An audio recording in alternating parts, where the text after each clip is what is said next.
Muy buenas tardes a todas y a todos nuestros distinguidos asistentes. Soy Jimena Celis, coordinadora de Cambio Climático de Política y Legislación Ambiental, POLEA, y en nombre de la Secretaría de Planeación Urbana, Infraestructura, Movilidad, Medio Ambiente y Recursos Naturales y la organización POLEA, con el apoyo del programa UK Pact del Gobierno del Reino Unido, les damos la más cordial bienvenida a este webinar titulado La relevancia del cambio climático y sus impactos en el estado de Baja California Sur. Agradecemos la presencia de las distinguidas personalidades que nos acompañan esta tarde. Desde luego, a todas las personas que ya se encuentran conectadas. Este webinar nos va a permitir sensibilizar a la población y resaltar la importancia de las acciones en materia de cambio climático, así como impulsar la transversalidad con la que se deben abordar estos temas. Ahora bien, de acuerdo con la agenda, en primer lugar, nos van a dirigir un mensaje de bienvenida a las siguientes personalidades que nos acompañan. En representación del secretario Marco Antonio Gutiérrez de la Rosa, titular de la CEPUIM, nos dirigirá un mensaje de bienvenida el arquitecto Roberto Avilés Rocha, director general de Planeación del Gobierno del Estado de Baja California Sur, seguido de la bióloga Lourdes Gutiérrez Canet, directora general de Medio Ambiente y Recursos Naturales. Posteriormente, el doctor Andrés Ávila, director ejecutivo de POLEA, también nos compartirá su mensaje de bienvenida. Para las ponencias, contamos con la participación de destacados especialistas en la materia.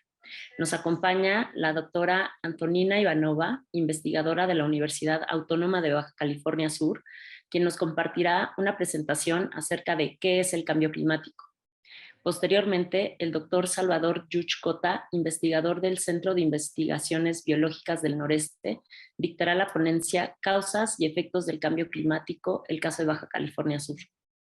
Seguido por el ingeniero Jorge Martínez, cocoordinador de las Cumbres Climáticas Juveniles en México, quien nos presentará su ponencia sobre la participación de las y los jóvenes en la lucha contra el cambio climático. Finalmente, abriremos un espacio para las preguntas de las y los asistentes hacia nuestros panelistas. Y ahora, antes de iniciar con el panel inaugural, les solicito amablemente a nuestras distinguidas personalidades abrir sus cámaras para la toma de la foto oficial de este evento y que pues volteen a la cámara y nos regalen una sonrisa. Muchas gracias.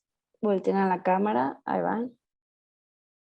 Hay que esperar que la doctora, que la bióloga Lourdes abra también su cámara. Listo. Gracias. Súper. Muy bien. Muchas pues, gracias. Gracias. Ahora sí, para dar inicio con este evento, le cedo la palabra al arquitecto Roberto Avilés Rocha, director general de Planeación del Gobierno del Estado de Baja California Sur. Adelante, director. Muy buenas tardes.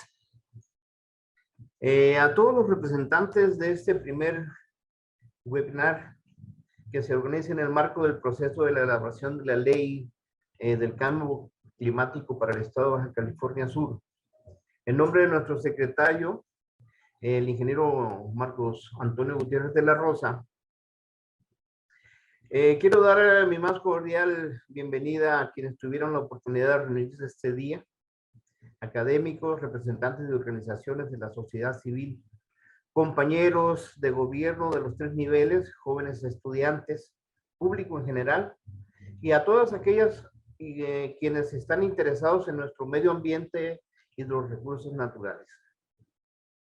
Sabemos que los efectos negativos del cambio climático son una realidad que actualmente se vive en todo el mundo. El aumento de la temperatura debido a las emisiones de gases de efecto invernadero, el aumento en el nivel del mar, de los incendios forestales, de la intensidad y frecuencia de los fenómenos meteorológicos, la escasez del agua, de la desertificación, son solo algunos ejemplos de la crisis climática que nos está afectando en Subcalifornia. En este sentido, el acceso a la información, la participación pública, sociedades mejores informadas, son el eje fundamental para la implementación de acciones efectivas que permitan hacer frente a estos impactos climáticos. Quiero agradecer la participación de nuestros panelistas, la doctora Antonina Ivanova, el doctor Salvador James, el ingeniero Jorge Martínez, y a sus colegas y equipo de trabajo para la oportunidad de socializar sus conocimientos en la materia de apoyar a nuestras sociedades y gobiernos. Debemos trabajar juntos, gobierno, academia y sociedad, para reducir las emisiones, la vulnerabilidad de los riesgos y los impactos climáticos y aumentar la resiliencia de las infraestructuras de los sistemas naturales. Gracias a las gestiones de la Dirección General del Medio Ambiente y Recursos Naturales del Gobierno del Estado, el apoyo de nuestro secretario, de los diputados del Congreso, tenemos la oportunidad de colaborar con el programa UCPAC de Reino Unido y el extraordinario trabajo del equipo de Polea para la elaboración de un marco normativo sólido con la participación de todos y todas y sobre todo acorde a las características y necesidades de nuestro estado. Bienvenidos y muchas gracias. Muchísimas gracias por sus palabras, director Roberto. Ahora le cedo la palabra a la bióloga Lourdes Gutiérrez Canet, directora general de Medio Ambiente y Recursos Naturales. Adelante, bióloga. Gracias, ahora sí, muy buenas tardes. Ya llegamos a las tardes. Muy buenas tardes a todos. Me da un gustazo volvernos a ver y volvernos a escuchar y ver la armonía y el esfuerzo que estamos haciendo a nivel de diferentes instituciones, grupos académicos, asociaciones civiles, los gobiernos estatales, municipales, federales, etcétera. Me da muchísimo gusto. Yo agradezco desde luego a Reino Unido por este apoyo fundamental que le dan a Polea, que hace un trabajo extraordinario. Y agradezco muchísimo a Andrés, todas tus, pues ahora sí que todo el trabajo que llevas encima, y a toda la gente que te ayuda, porque son igualmente encantadoras y eficientes. Jimena, Elsa, Diana, me da mucho gusto saludarlas. Y Antonina, mucho gusto volverte a ver. Eres activa, una mujer altamente activa y muy trabajadora. Y bueno, desde luego queremos escuchar todas las presentaciones que van a hacer el día de hoy, que desde luego van a fortalecer todo el trabajo que están llevando a cabo en Polea para enriquecer y dar, pues yo creo que escuchar desde luego la visión que hay en Baja California Sur de la problemática en particular, para que esto quede arropado dentro de la Ley de Cambio Climático. Muchas gracias a todos. Muchísimas gracias, bióloga Lourdes, por sus palabras. Y ahora cedo la palabra al doctor Andrés Ávila, director ejecutivo de Polea. Adelante, Andrés. Gracias, Jimena. Buenas tardes. Aquí sí son tardes desde hace una hora. En la Ciudad de México. Un gusto saludar al arquitecto Roberto Avilés. Gracias por acompañarnos, director general de planeación de la CEPUIM. Igual a la bióloga Lourdes, qué gusto verte de nuevo, bióloga, como regresando los reconocimientos. Bueno, pues tu liderazgo ha sido sumamente importante para que este proyecto y otros vayan hacia adelante y esperemos así suceda. También quiero agradecer al programa UK Pact del gobierno del Reino Unido por su apoyo para que podamos nosotros impulsar estas agendas, este tipo de proyecto, y a nuestros ponentes, a la doctora Antonina Ivanova. Tuvimos el gusto de conocer cuando estuvimos por allá. Gracias, doctora. Al doctor Salvador Yuchcota y al ingeniero Jorge Martínez. Muchísimas gracias a todas, todos por acompañarnos. Creo que ellos abordarán con mucho más detalle toda esta cuestión técnica del cambio climático, todos estos fenómenos. Y bueno, nosotros nos da muchísimo gusto poder apoyar para un proyecto que tiene como objetivo principal tener una propuesta de ley de cambio climático para el estado de Baja California Sur, un estado sumamente importante con una dotación de recursos naturales impresionante. Hemos tenido la oportunidad de estar por allá y somos testigos de ello, con una importancia no solo nacional, sino global en cuanto a su biodiversidad y todo lo que implica. Y como pues nosotros en estos ejercicios que hemos tenido la fortuna de apoyar con otros estados, pues hemos resaltado, y aquí no es la excepción, la gran importancia que se tiene desde los ámbitos subnacionales, en este caso de Baja California Sur, para la contribución de este gran problema que es el cambio climático global, ¿no? Que ese es el gran reto precisamente, hacer un tema global. Pues nadie es responsable y todos son responsables, y el asunto es que se necesita cada vez más liderazgos, ¿no? No esta como postura de esconderse bajo los otros que tengan este tipo de iniciativas. Y aquí es donde yo resalto de nuevo el interés que se ha tenido desde el estado de Baja California Sur por impulsar estos trabajos. El tiempo es poco, ¿no? Lo decíamos en otro evento esta semana, que precisamente decía el expresidente de Estados Unidos, Barack Obama, que somos la primera generación en sufrir las consecuencias del cambio climático, que bueno, podríamos pensar que eso tal vez viene desde antes, pero bueno, si es cierto, también es cierto que somos la última generación que puede hacer algo para hacer frente a este fenómeno, ¿no? Cuando el Acuerdo de París tomó forma, se hizo jurídicamente vinculante hace ya 6 años, en el 2016, pues hablábamos de metas al 2030, ¿no? Y el 2030 pues ya está a la vuelta de la esquina, ¿no? Y todavía falta mucho por hacer. Hay una gran brecha entre lo que se está haciendo y lo que se necesita hacer para que este fenómeno no sea mucho más grave de lo que ya va a ser y ya es, porque eso ya no lo podemos evitar. El cambio climático está sucediendo, el aumento de la temperatura está pasando. El problema es que no sea tan grave. Y yo no sé, digo, a veces qué se espera, ¿no? Porque pues estamos viéndolo en estos días, estos fenómenos naturales en el Océano Atlántico, en el Caribe, en Cuba, ¿no? Mi hermano vive en Cuba y me mandaba unas fotos terribles de cómo están los árboles, pues salidos, se quedaron sin luz, y lo mismo pasó en la península de Florida, en Estados Unidos, en otros lugares. Aquí, bueno, ustedes en Baja California Sur mejor que nadie lo saben, hace pocos días, semanas, también tuvieron algo semejante.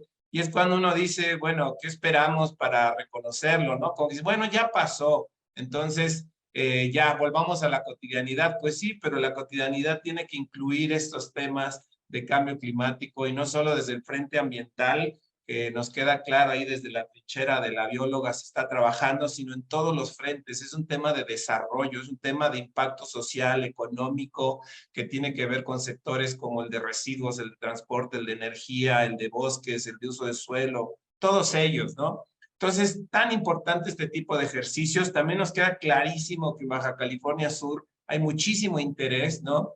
La vez que pudimos estar por allá nos dio muchísimo gusto ver tanta participación de tantos actores, incluida la academia, la sociedad civil, tanta conciencia sobre estos temas, y por eso estamos muy emocionados y emocionadas de poder apoyar en este proyecto que es del estado de Baja California Sur. Nosotros simplemente ponemos nuestro granito de arena con el tiempo, con las metodologías que hemos podido utilizar. Y bueno, pues disculpen aquí la extensión, simplemente es resaltar la importancia, qué bueno que estamos aquí y que esto se lleve a buen puerto. Y gracias de nuevo a las panelistas, los panelistas por acompañarnos. Estamos muy interesados en escuchar sus presentaciones. Gracias, Jimena. Muchas gracias, Andrés, por estas palabras, y gracias, director y directora, también por su mensaje de bienvenida. Ahora daremos inicio a las ponencias, y en ese sentido le pido a la doctora Antonina Ivanova, investigadora de la Universidad Autónoma de Baja California Sur, que tome la palabra hasta por 15 minutos para presentar qué es el cambio climático.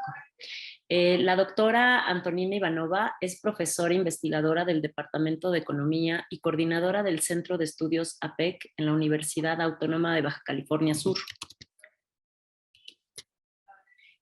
Ella también es miembro SNI nivel 2 y miembro regular de la Academia Mexicana de Ciencias. Presentó a México en el Buró del Panel Intergubernamental de Cambio Climático, el IPCC, en el marco de las Naciones Unidas, como vicepresidenta del Grupo de Trabajo 3 de Mitigación del 2008 al 2016. Es doctora en Economía por la UNAM, con postdoctorado en Estudios de Seguridad y Paz por la Universidad de Bradford del Reino Unido. Realiza investigación sobre cooperación internacional, acción climática, finanzas verdes, turismo y desarrollo sustentable.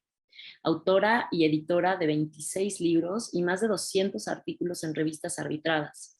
Autora líder del 4º informe evaluativo del IPCC, galardonado como Premio Nobel de la Paz en 2007, y del Informe Mexicano de Cambio Climático. Autora líder del 6º informe evaluativo del IPCC del 2018 al 2022. Ha dirigido proyectos sobre acción climática en el Banco Interamericano de Desarrollo. También ha trabajado con la Agencia Alemana de Cooperación Internacional para el Desarrollo Sustentable, la GIZ, y el Programa de Naciones Unidas para el Desarrollo, el PNUD. Durante el 2021 y 2022 coordinó la elaboración del Programa Hídrico Regional de la Península de Baja California. Adelante, doctora Antonina, con su presentación.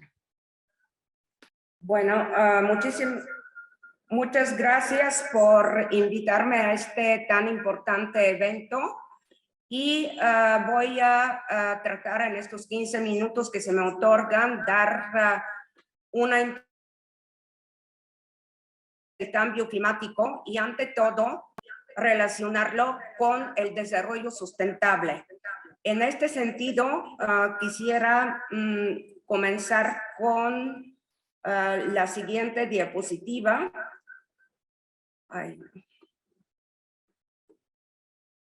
Mira, Elsa, creo que voy a pedir que me apoyes.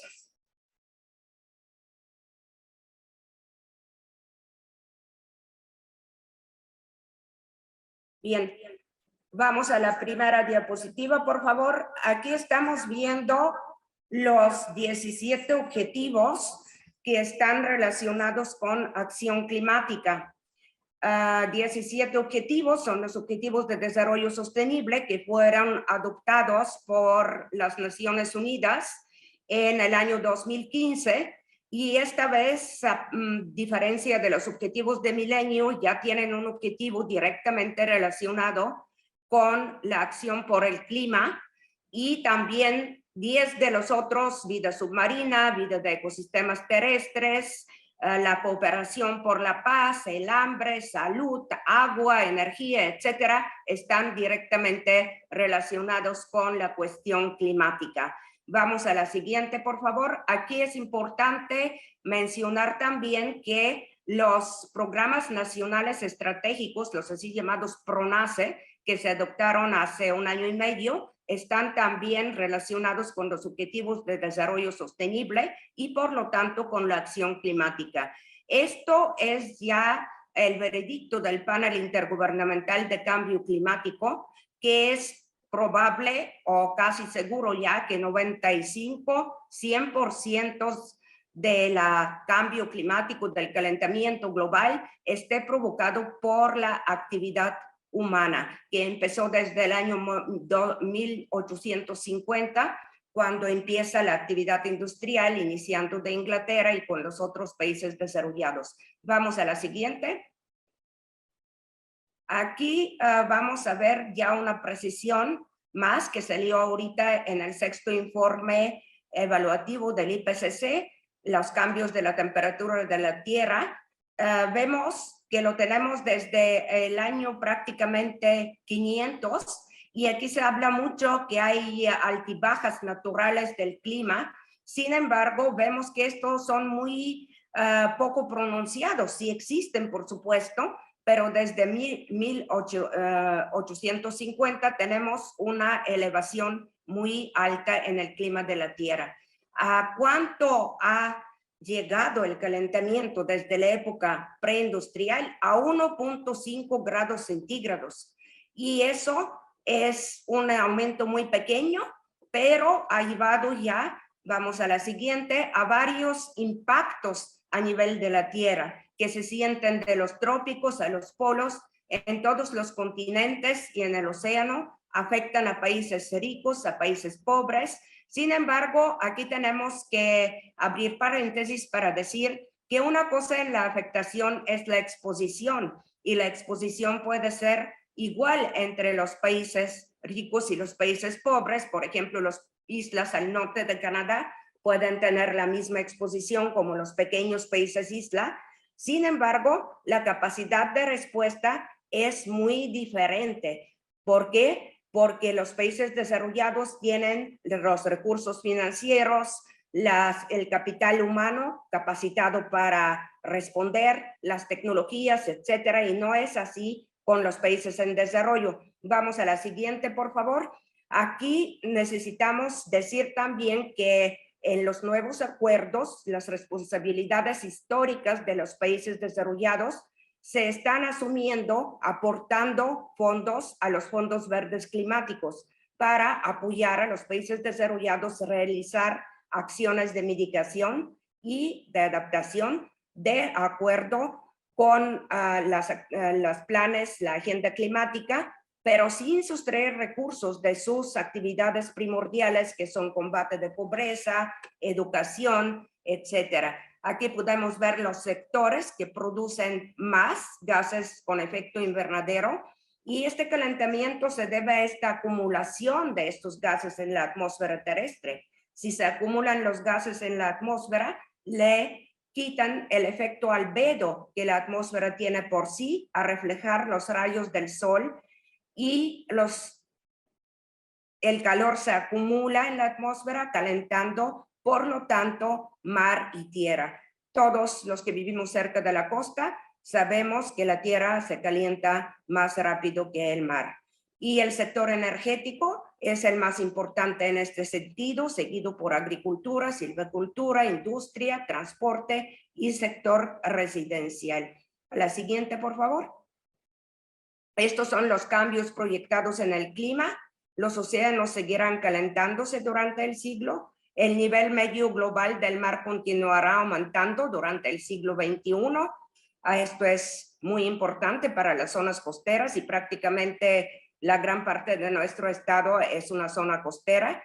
Es muy probable que la cobertura de hielo del Ártico continúe disminuyendo con el incremento de las temperaturas y las glaciares continúen disminuyendo. Si hablamos de los glaciares, hablamos también de los glaciares de las Andes, Himalayas, etcétera, no solo de los polos, porque el Ártico se deshiela más rápido que el Antártico, aunque el Antártico también ya muestra signos, porque en el hemisferio norte de la Tierra hay más acumulación de tierra de superficie terrestre que en el hemisferio sur.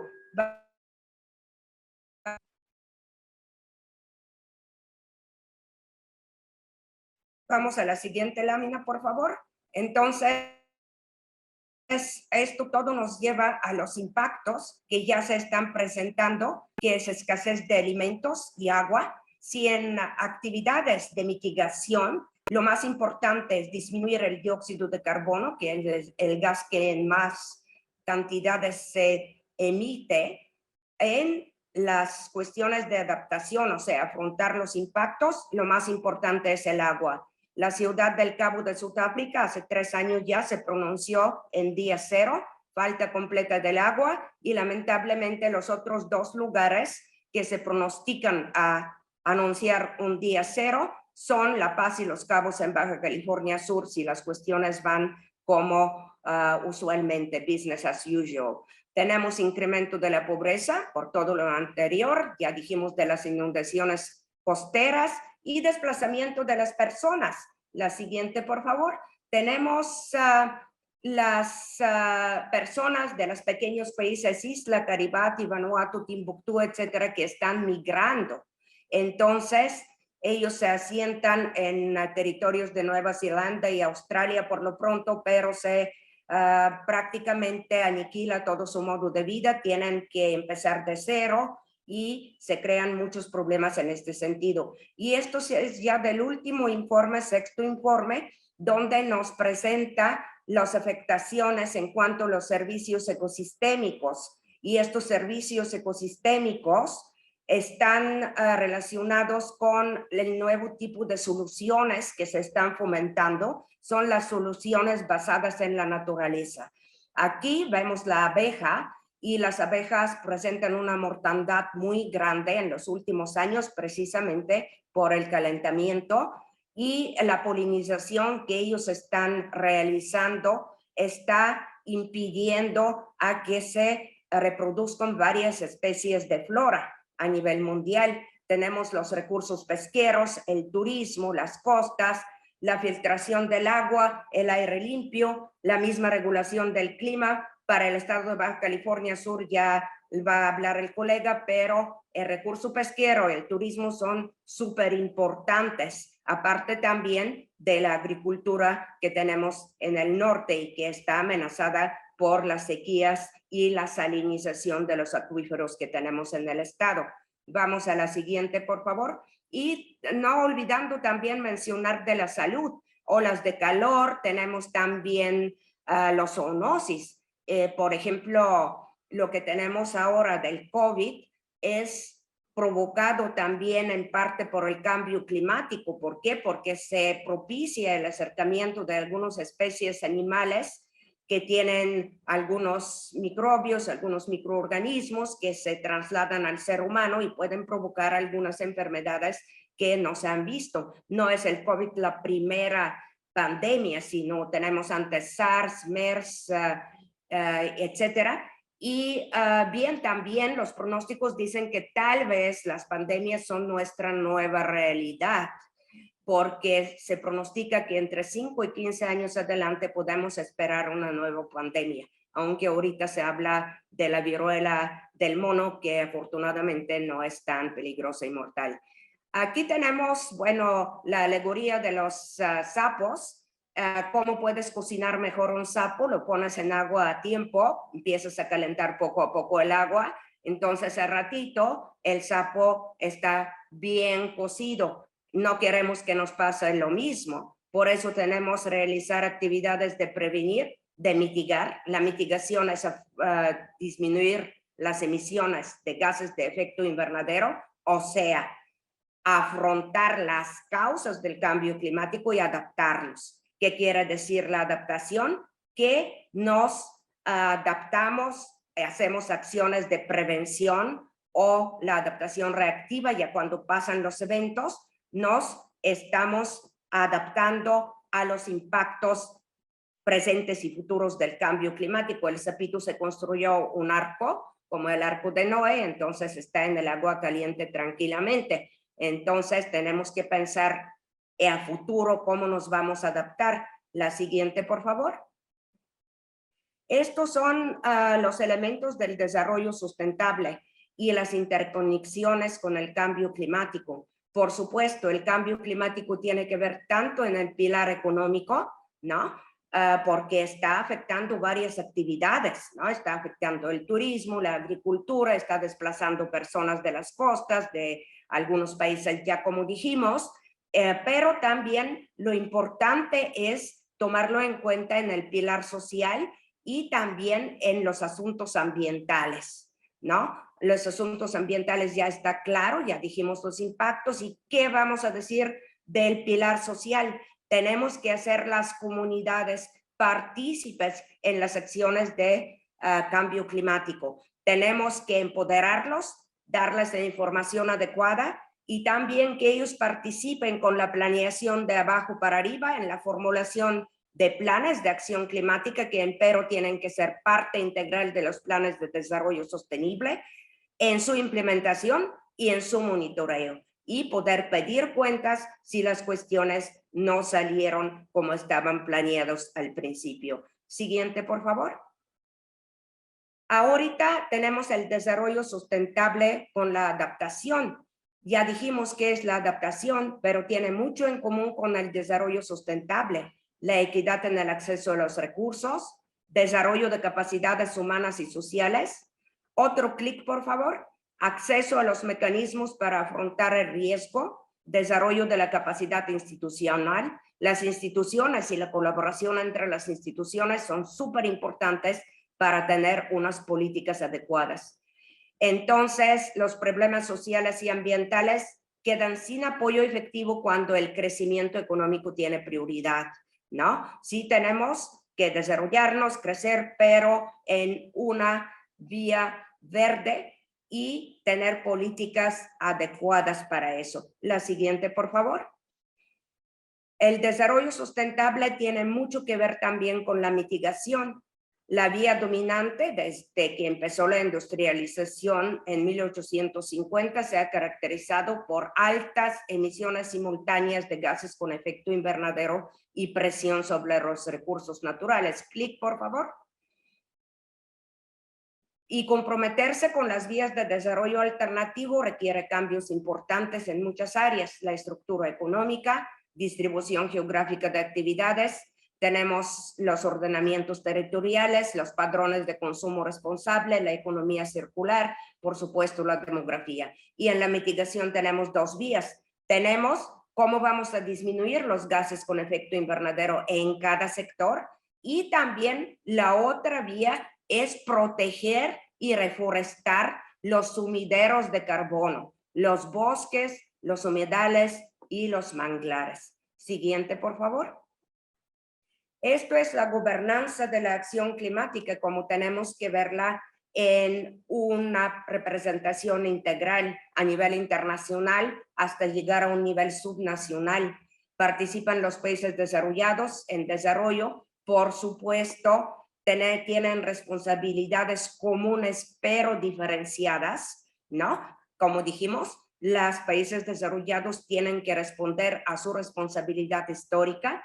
Tiene que haber una completa transparencia, ¿no? Rendición de cuentas, derechos humanos, equidad de género, sustentabilidad y, por supuesto, la participación social. Por eso es muy importante la planeación nacional, por eso es muy importante también la cooperación internacional, ¿no? Y en este sentido, tenemos la importancia de hacer los planes nacionales de acción climática y, por supuesto, los planes estatales de acción climática hasta los planes municipales y las leyes que son el sustento para realizar esta acción, tomando, por supuesto, los compromisos internacionales del país.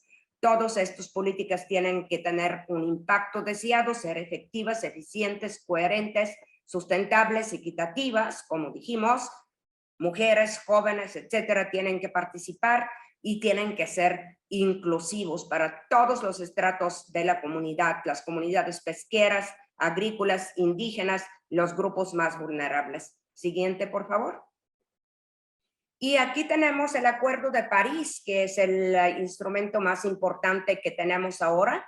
Ahorita en la COP27 que se va a llevar a cabo en Sharm el Sheikh, en Egipto, los países van a llevar sus compromisos nacionalmente determinados, como funciona el Acuerdo de París, revisados. ¿Por qué? Porque la ambición es parar el aumento de la temperatura a menos de 2 grados centígrados. Y por la petición de pequeños países isla, esta ambición inclusive es 1.5 grados centígrados si es posible. Lo malo es que juntando el total de los compromisos nacionalmente determinados, no podemos aspirar ya a 1.5 grados centígrados. Deberíamos ver que no nos excedamos de 2 grados centígrados. México ya empezó a revisar sus compromisos nacionalmente determinados. Entonces, este acuerdo, a diferencia del acuerdo de Kioto, el anterior, tiene también contempladas actividades de adaptación, el apoyo, lo que es muy importante, lo que mencioné, todos los compromisos nacionalmente determinados de los países en vías de desarrollo están sujetos a recibir fondos verdes, o sea, apoyo para realizar estas actividades. Y se están revisando los compromisos cada 5 años, lo que muestra el dinamismo y la visión a largo plazo, a ver hasta dónde se llegó y cómo deberíamos de seguir. La siguiente, por favor. Esta es la última lámina para no extenderme del tiempo. Vemos el marco integrado del cambio climático. Vemos que el cambio climático es parte de nuestras vidas, parte de nuestro desarrollo, parte de la protección de los grupos más vulnerables, de todos los sectores. Tiene impacto tanto en sistemas naturales y humanos como en las vías de desarrollo socioeconómico. Y precisamente aquí en las vías de desarrollo socioeconómico es donde ya tradicionalmente hemos realizado la emisión de estas concentraciones de gases y hemos lanzado emisiones a la atmósfera.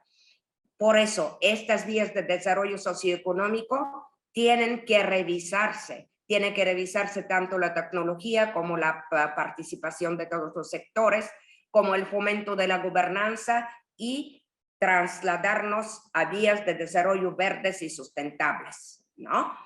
Por eso, estas vías de desarrollo ya van a mejorar, disminuir el impacto en los sistemas naturales y humanos y nos van a permitir tener una vida más digna a nivel intrageneracional entre las generaciones actuales, pero también desde el punto de vista de la justicia intergeneracional.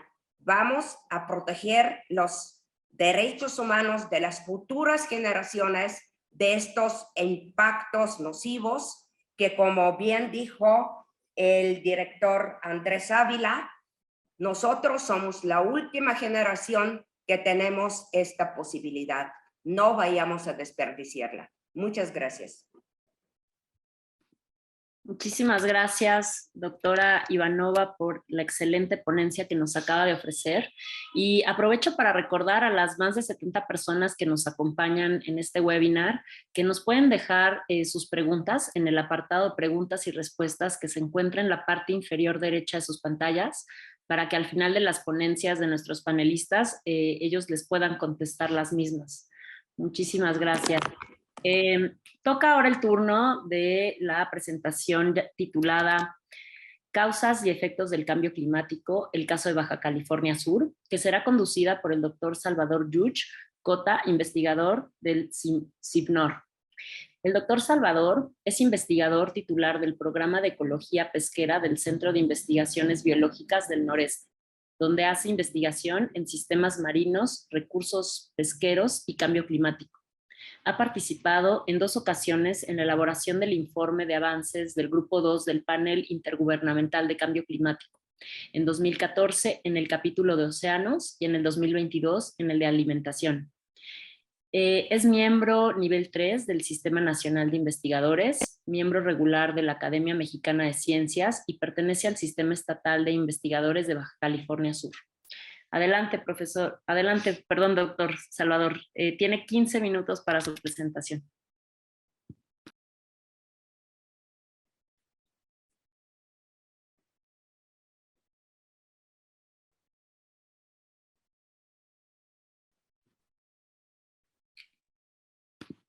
Creo que tiene el micrófono apagado.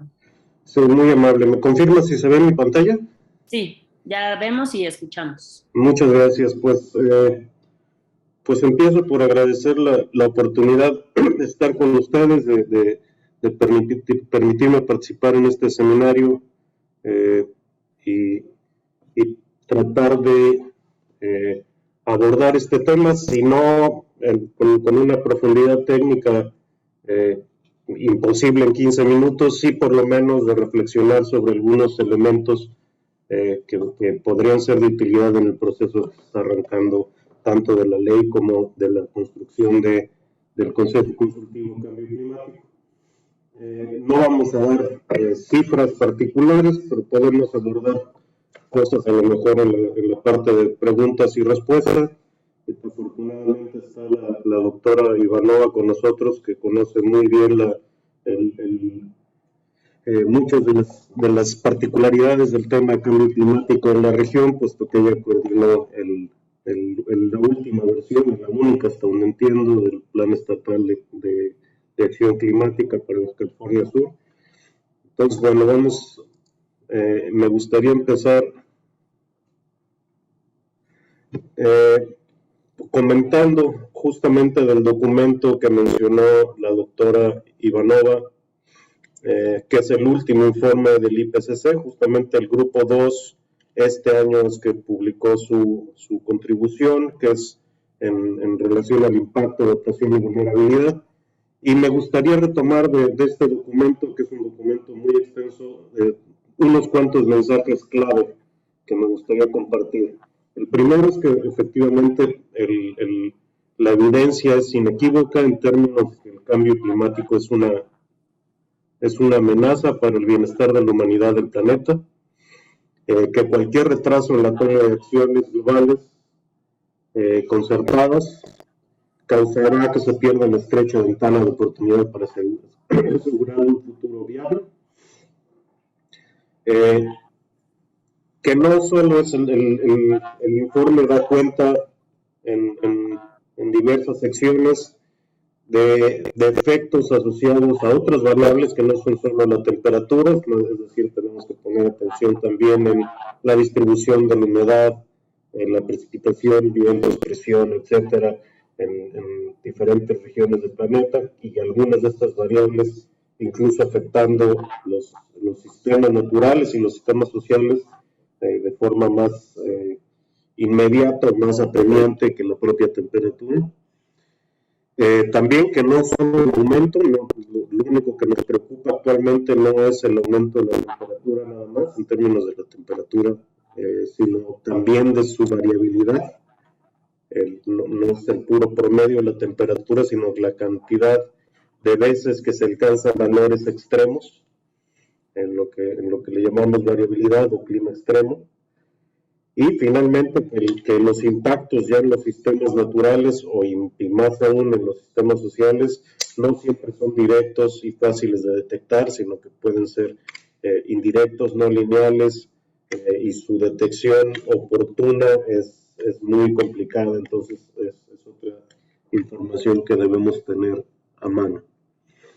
Lo que comentó la doctora Ivanova de los 1.5 y 2 grados, me sirve para reconocer otra contribución desde el IPCC, que está publicada en 2018, que fue este informe, esa información, esa meta del 1.5 viene de este informe donde se analizaron las consecuencias que tendría pasarse de los diferentes niveles de temperatura, y se definió que 1.5 a 1.5 todo es menos grave que a 2 grados centígrados, y que a partir de 2 grados centígrados las consecuencias del planeta que tendría el calentamiento del planeta son francamente catastróficas.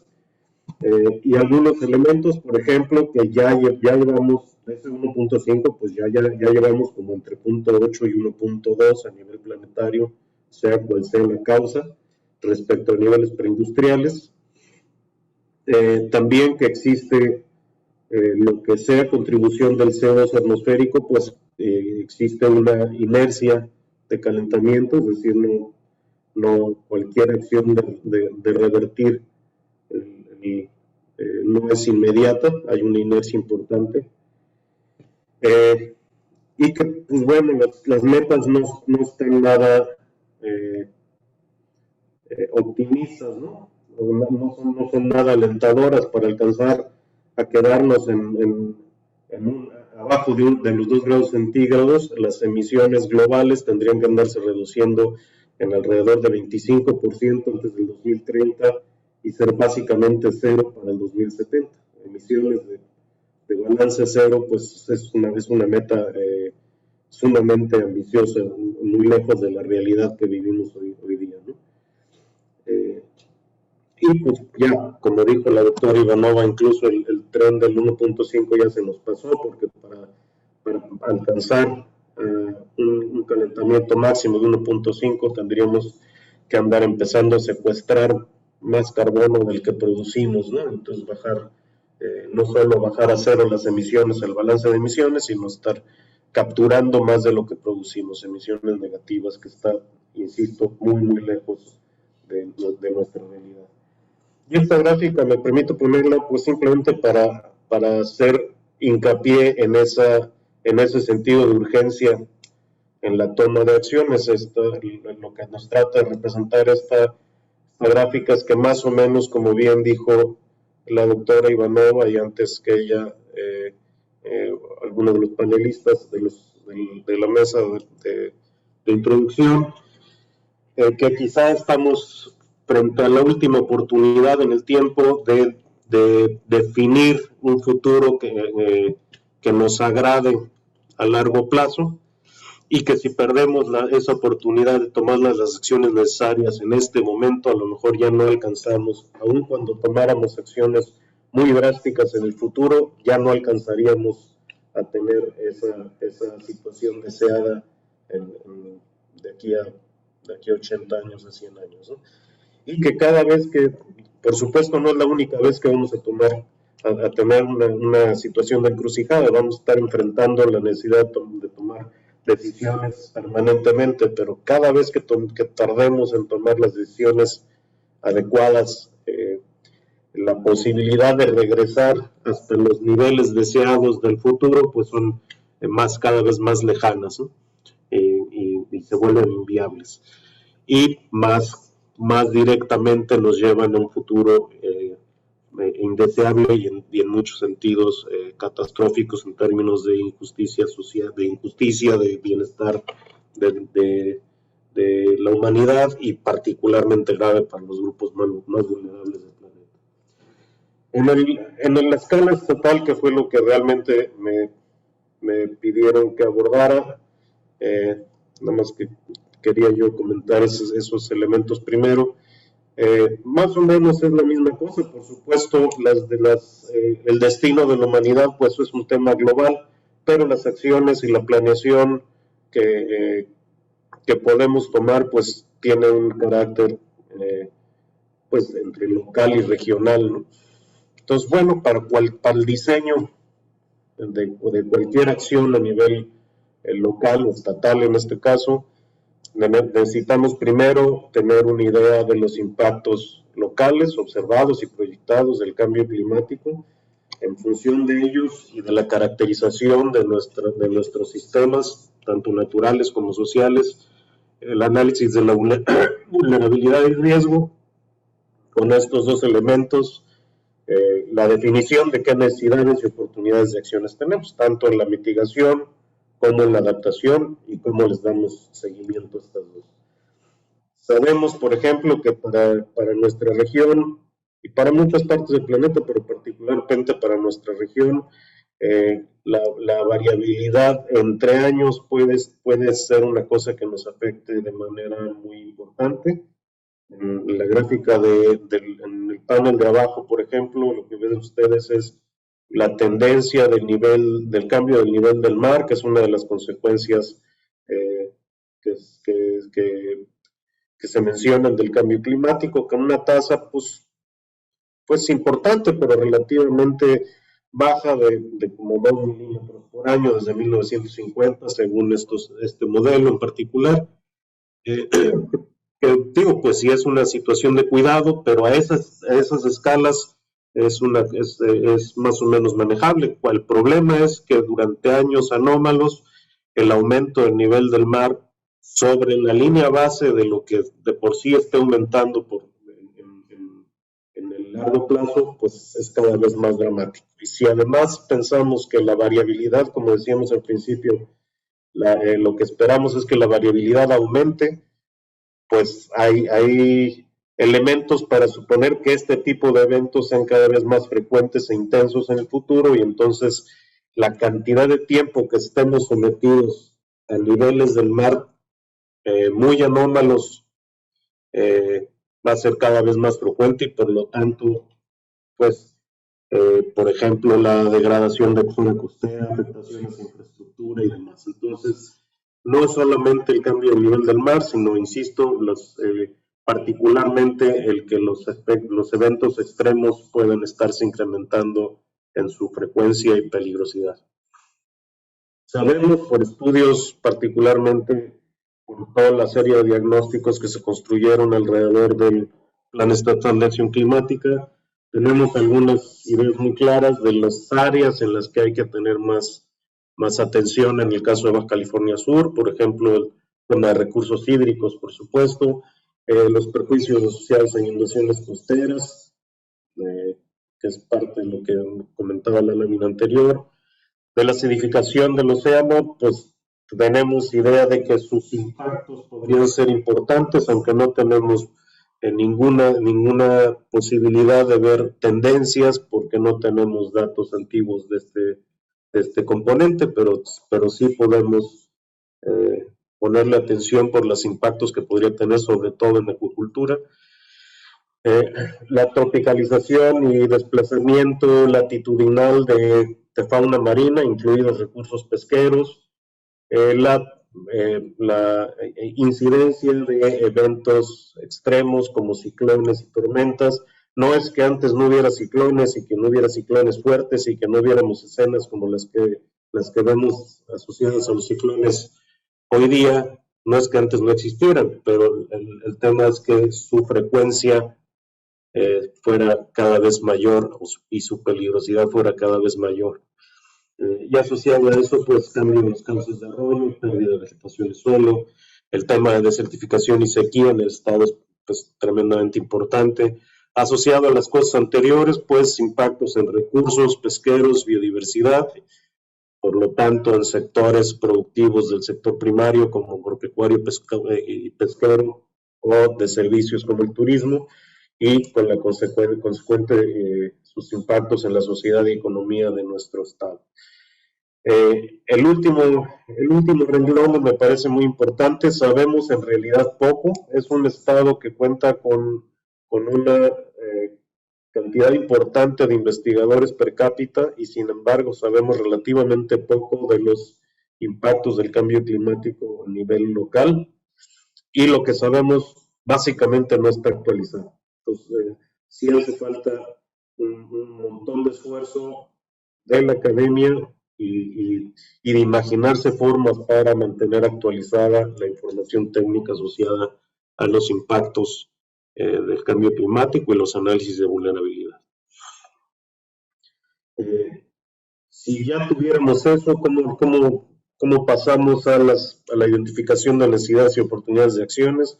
En mitigación, por ejemplo, que se refiere sobre todo al control y al balance de las emisiones de gas de efecto invernadero, pues es crítico conocer para podernos poner una meta de emisiones a nivel estatal, es decir, queremos tener emisiones cero para tal año, querría decir que vamos a estar capturando la misma cantidad de emisiones que generamos, o vamos a tener una cierta tasa de emisiones, pero por debajo de la media nacional, es decir, la meta que se pusiera el Estado para poderla alcanzar y para poder monitorear su éxito, pues habría que tener primero una información muy clara del balance de emisiones a nivel estatal, y eso, pues en este momento nuestros datos son obsoletos. Se hizo con métodos a lo mejor ya obsoletos también en este momento, se hizo hace varios años. Creo que es un esfuerzo importante sería un esfuerzo importante, pero muy valioso poder actualizar esta información. Sí sabemos por los estudios previos también que algunos campos de oportunidad para el Estado son la eficiencia energética en edificios, tanto existentes como futuros, la conciencia energética y el ahorro activo del uso de energía, la mejora de la calidad de planta vehicular, el uso de energías renovables, promover el uso de suelo que puede incrementar la captura de carbono con una alerta ahí muy importante, que no es cualquier acción de aforestación o de plantar árboles donde exista terreno simplemente para la captura de carbono. Esta es una acción que debe estar muy bien diseñada para evitar el riesgo de maladaptación. Y la mejora del procesamiento de desechos. En cualquier caso, cada una de estas medidas requiere diseñarse sobre la base de diagnósticos recientes y la definición de metas por parte de quienes tomen las decisiones de política ambiental en el Estado.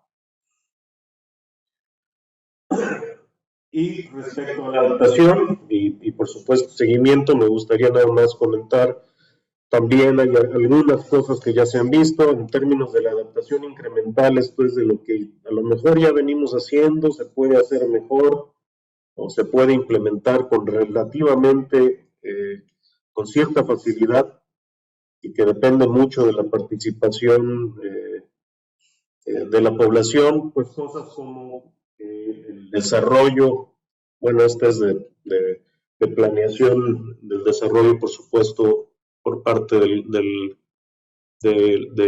las agencias de gobierno, pero que el desarrollo urbano y de zonas turísticas sea en zonas adecuadas para tal efecto, en términos de sus vulnerabilidades ambientales, que las nuevas construcciones estén más resistentes, los cultivos ad hoc a las condiciones de sequía regionales, sistemas de monitoreo y el involucramiento poblacional. Pero insistiendo en recordar esta gráfica de hace rato, donde decíamos, a lo mejor ya estamos en el límite de la pertinencia de tomar acciones mayores, pues a lo mejor sí hay que pensar, como en muchas otras partes del planeta, en adaptación transformacional.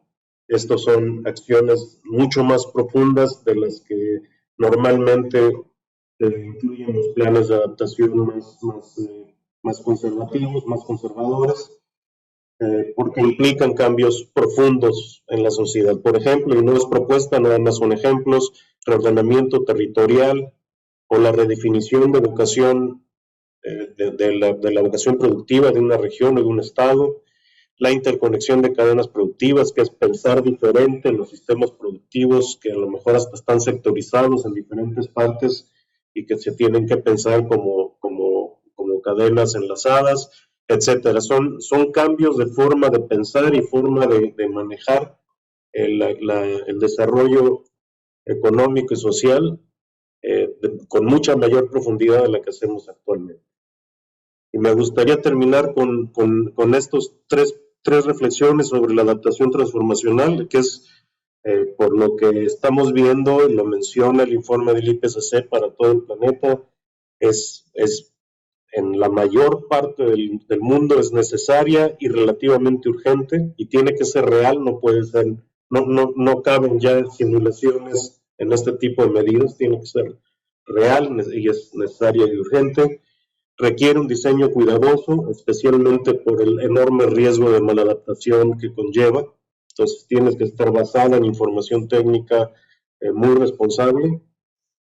Y debemos saber que son adaptaciones que enfrentan una mucho mayor resistencia que la adaptación incremental y requieren mayor inversión, tiempo y voluntad.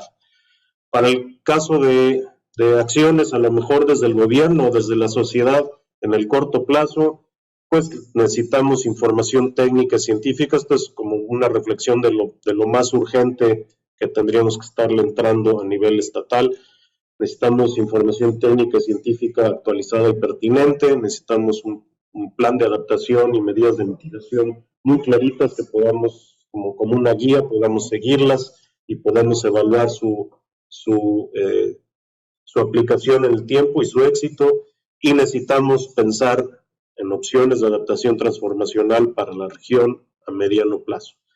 Y esto lo podemos hacer primero, pues a través de financiamiento de proyectos, que a lo mejor no son proyectos caros, pero sí necesarios y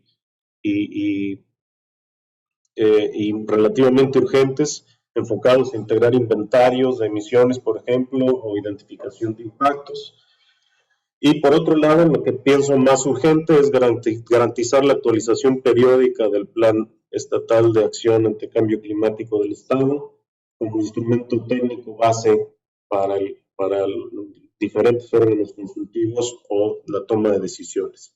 Y por ahí promover, porque resultan complementarios también planes a otras escalas, por ejemplo, municipales y de localidad, y a lo mejor en la medida en que estén bien encadenados con el nacional, pues su éxito será mayor. Muchas gracias. Pues, muchísimas gracias, doctor Salvador. Y agradecerles también a todas las personas que nos están dejando en el apartado de preguntas y respuestas sus preguntas, y también le pediría a los panelistas si nos pueden hacer favor también de irlas contestando. Ahí también agradecer a la doctora Antonina, que ya lo está haciendo. Entonces también pedirle al doctor Salvador y también a Jorge si nos pueden ir ayudando a contestarlas, para que también al final de las ponencias podamos dar lectura de las mismas. A continuación, el ingeniero Jorge Martínez, cocoordinador de las Cumbres Climáticas Juveniles en México, nos presentará la ponencia titulada La participación de las y los jóvenes en la lucha contra el cambio climático. El ingeniero Jorge Martínez es egresado de la Universidad de Pensilvania con especialidad en sistemas energéticos y sostenibilidad. Es consultor independiente en el sector energético, además de líder climático del Climate Reality Project y excoordinador en México de Citizens Climate International. Miembro de la delegación oficial mexicana de la COP26 como representante de la sociedad civil y observador de la COP25 y del SB52, fue ganador de uno de los 100 boletos verdes para asistir al Climate Action Summit en 2019. Adelante, Jorge, cuentas con 15 minutos para tu presentación. Muchas gracias, es un gusto estar aquí, de verdad un honor poder presentar después de de esas dos ponencias que además me van a facilitar y me van a ahorrar un poquito de tiempo para poder cubrir muchas de estas temáticas desde la perspectiva de las juventudes y de qué vamos a aportar o qué estamos ya aportando a esas transformaciones a las que hacían referencia. Una de las cosas más importantes del rol de las juventudes es informarnos, e informarnos con fuentes que sean fidedignas, y una de las principales que yo utilizo y que recomiendo ampliamente son las siguientes, desde el IPCC hasta el esfuerzo que está haciendo la Universidad de Oxford con Our World in Data. Nos da una excelente imagen de qué es lo que está pasando. Y esas son otras de las herramientas que hemos utilizado desde el activismo climático en México para tratar de tener una mejor idea de qué está pasando y qué podemos ir haciendo para reconstruir una economía, un país, un mundo en el que querramos vivir todas. Y bueno, tenemos que dimensionar el tamaño de los retos. Y aquí me voy a adelantar un punto un poco porque vamos a tener que cuestionar algunas de las cosas que se dijeron anteriormente. Límites planetarios no se había mencionado y los agrego. Realmente estamos rebasando los límites planetarios que se consideran seguros en el planeta, y no es nada más respecto a la crisis climática, y es desafortunadamente cómo unos y otros se siguen empeorando entre ellos mismos. La crisis climática con la pérdida de biodiversidad, con la dificultad de seguir produciendo alimento y también el desbalance en los ciclos, por ejemplo, del nitrógeno y del fósforo. Entonces, tenemos que tomar en cuenta que estamos rebasando varios límites planetarios al mismo tiempo, y además, específicamente en la crisis climática, en los últimos 20 años que hemos vivido, nadie que haya nacido en el año 2000 o después ha vivido un solo año normal o promedio en cuanto a temperatura. Y esto solo va a seguir aumentando. Eso es una espiral hacia afuera que básicamente por ahora no hemos logrado controlar. Las emisiones han seguido aumentando pese a 30 años de negociaciones a nivel internacional. Ya mencioné el reporte del IPCC. Una cosa que quiero hacer mucho énfasis es 1.5 grados centígrados no está fuera de nuestro alcance. La ventana de oportunidad se está cerrando, y una de las conclusiones de la COP26 es que 1.5 seguía vivo, pero estaba básicamente en la última línea. Y la diferencia entre 1.5 grados y 2 es catastrófica, es enorme. Cada décima de grado cuenta. Y las rutas que nos plantearon desde hace años para poder reducir las emisiones y mantenernos debajo de esta meta de 1.5 grados centígrados pueden verse muy diferentes, pero esencialmente en inicios de esta década debemos de drásticamente reducir emisiones. Y para finales de la segunda mitad del siglo debemos empezar a absorber más emisiones de las que emitimos, ya sea de manera natural o de manera, digamos, artificial, con captura de carbono, que son tecnologías que básicamente no hemos probado que se pueden hacer a escala, y por tanto debemos de acercarnos y aferrarnos a tecnologías ya probadas, a soluciones ya conocidas y a esta ruta del P1, que es reducir emisiones de inmediato. Y nada más enfatizando lo que ya se dijo del reporte del IPCC, no nada más es todas las regiones ya están siendo afectadas, es los riesgos siguen creciendo, estamos a punto de cruzar puntos de no retorno, que se salga de control de los seres humanos lo que vaya a pasar con el sistema climático al pasar ciertos puntos clave. No me va a dar tiempo de explicarlos, pero una de las cosas más importantes desde las perspectivas de las juventudes y de los grupos vulnerables es que las desigualdades existentes exacerban la vulnerabilidad, y esto aplica para temas de juventudes e infancias, para temas de género, para temas de socioeconómicos. Entonces, las medidas hoy por hoy son completamente insuficientes y no nada más debemos hablar ya de mitigación y adaptación, sino también de pérdidas y daños, de esos daños que son inevitables y que ya estamos viendo hoy por hoy en todo el planeta. Y tenemos que conectar los puntos, porque no nada más es estas crisis, como decía, o estos límites planetarios por su cuenta y el desarrollo por otro lado, todo está conectado. Nada más, muy rápidamente, la guerra que estamos viviendo hoy por hoy ha exacerbado una crisis energética existente, ha continuado con la disrupción de las cadenas de suministro, específicamente la cadena de suministro del sistema alimentario, haciendo más caros los fertilizantes, dificultando todavía más el poder tener suficientes alimentos alrededor del planeta, con la crisis climática ya básicamente afectando con inundaciones, con sequías, con olas de calor, la producción de alimento en países como India o China. Es un riesgo que crece día con día y que no estamos actuando para prevenir las posibles consecuencias. Y todo eso en el contexto de una pandemia global, que todavía no salimos de ella, y además dentro de un contexto de desigualdad socioeconómica gigantesco a nivel global y también dentro de cada país. Y bueno, para elaborar un ejemplo muy importante para el estado de Baja California Sur es la crisis del agua. El día cero ya lo mencionaron, así que me voy a saltar un poquito esto, pero tenemos Baja California Sur con el índice medido en 5, o sea, más riesgo en todo el país. Sin embargo, quiero señalar estos diferentes 5 estados por lo siguiente. En donde se vio ya que se estaba rayando el día cero fue en la ciudad de Monterrey, en el estado de Nuevo León, que no presenta un índice tan alto como el estado de Baja California Sur. Ya pasó ahí.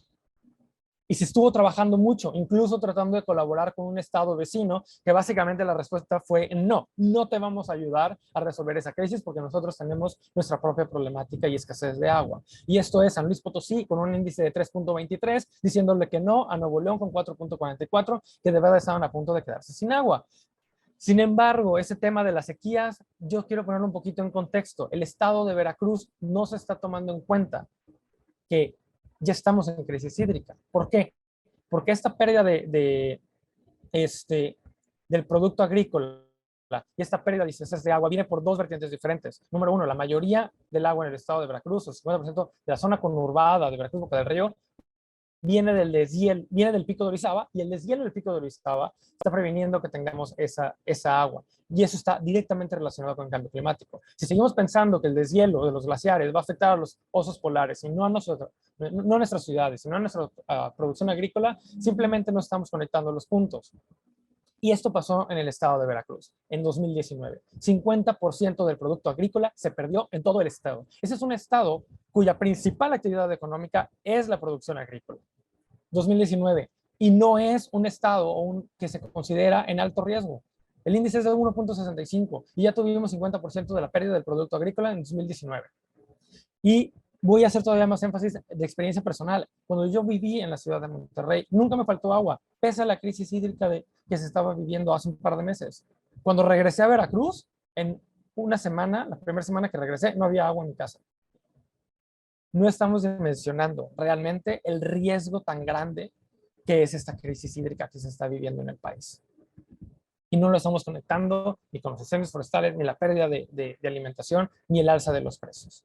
Nada más muy rápido, hablando de blanqueamiento de coral, también algo muy particular de las zonas costeras del país, vamos a perder todos los arrecifes de coral si seguimos como vamos. Y toda la afectación que eso conlleva para los ecosistemas marinos y quienes de ellos dependen.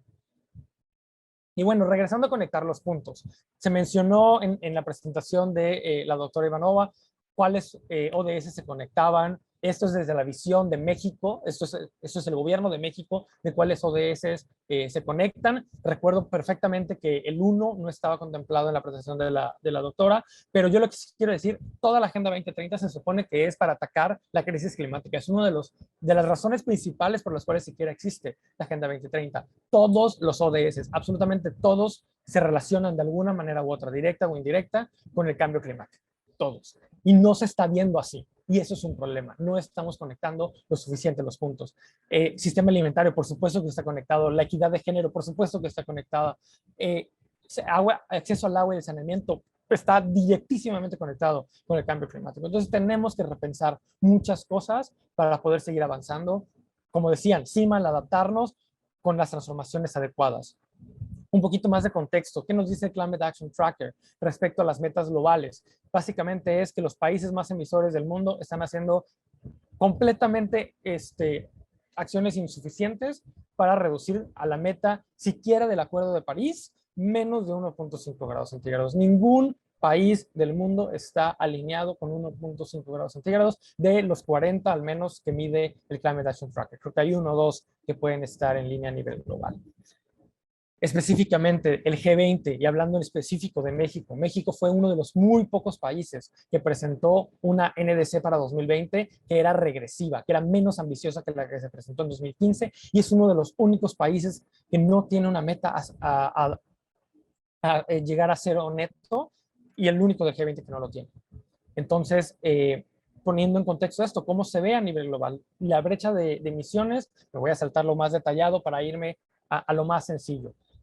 La línea azul es hacia dónde vamos actualmente con las políticas públicas existentes. La línea naranja es hacia dónde prometimos ir con el Acuerdo de París. Y la línea verde es hacia dónde debemos de ir según la mejor ciencia disponible. La distancia que hay entre estas líneas es esta brecha que no nada más es de ambición, sino también de acción. No estamos haciendo ni cerca de lo suficiente para mantenernos en un límite seguro de aumento de temperatura. También me voy a tratar un poquito de esto, que es más detallado. Aquí lo importante es que México no está haciendo ni cerca de lo suficiente, de ninguna perspectiva. Ni a nivel global, ni desde su parte que sea lo justo, dado el nivel de desarrollo y las capacidades de México. Estamos críticamente de forma insuficiente, alcanzando las metas, si lo vemos desde una perspectiva de justicia. ¿Por qué?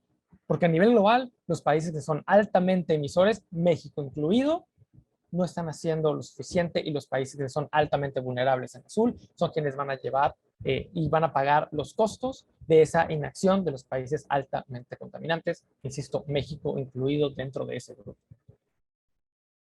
Hablando de la desigualdad socioeconómica, en este caso, las emisiones, el 50% de ellas vienen del top 10% de la población. Y una de las cosas que se nos olvida es que, por ejemplo, en México, si tienes un título universitario, si te mueves en carro, casi garantizado estás en ese top 10% que más emite. Y por otro lado, el 50% más pobre es solo responsable del 10% de las emisiones globales. Este estudio de Oxfam de 2015 ya se ha actualizado. Por cuestiones de tiempo me voy a sentar un poco y me voy a ir directo a dimensionar el tamaño de las reducciones de emisiones que necesitamos. Con el COVID en 2020 tuvimos una reducción de emisiones que es lo más grande que se ha visto en la historia del planeta.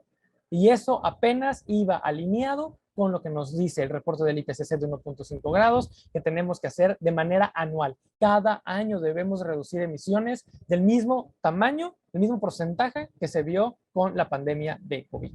Todos los años de aquí a 2030 para alcanzar el 50% de reducción de emisiones para 2030, que nos dice la mejor ciencia disponible. Y entonces, como juventudes, a lo que se nos da mucho y que ya de cierta forma hice es cuestionar incluso a las personas, o sea, no nada más a las personas en el poder, incluso a quienes nos dicen que no podemos alcanzar 1.5 grados centígrados. Y una de las formas de hacerlo es cuestionando los sistemas actuales. Aquí hay una pequeña lista, no voy a poder entrar porque cada una de ellas me llevaría 1 hora de explicar, pero tenemos que cuestionar nuestro sistema energético basado en combustibles fósiles, que es centralizado y que no permite que la ciudadanía realmente tenga una injerencia directa. Tenemos que irnos a un sistema descentralizado de microredes en donde las personas son consumidoras, son productoras y tienen una manera de interactuar más directa con el sistema, también permitido gracias a diferentes tecnologías, tanto digitales como de energías renovables.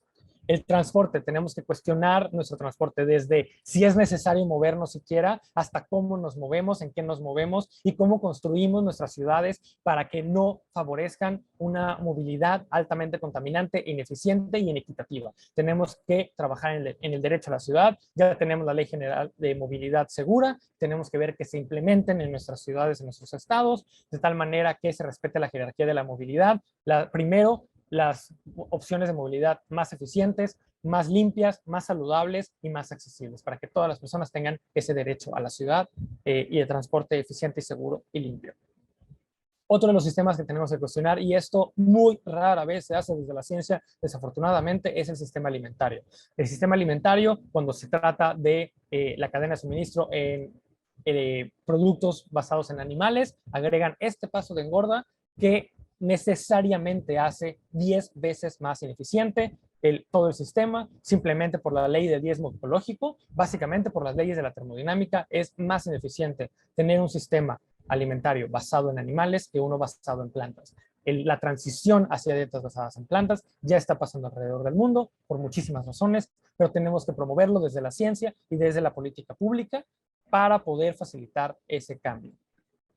Tenemos que cambiar nuestro sistema político y sobre todo aquí lo importante es darle voces a las juventudes en la toma de decisiones por cuestiones de justicia intergeneracional. Quienes menos voz tienen respecto a la política pública, la política climática, energética, etcétera, son las personas que van a ser más afectadas y son quienes van a tener que resolver el problema que estamos heredando de las generaciones anteriores.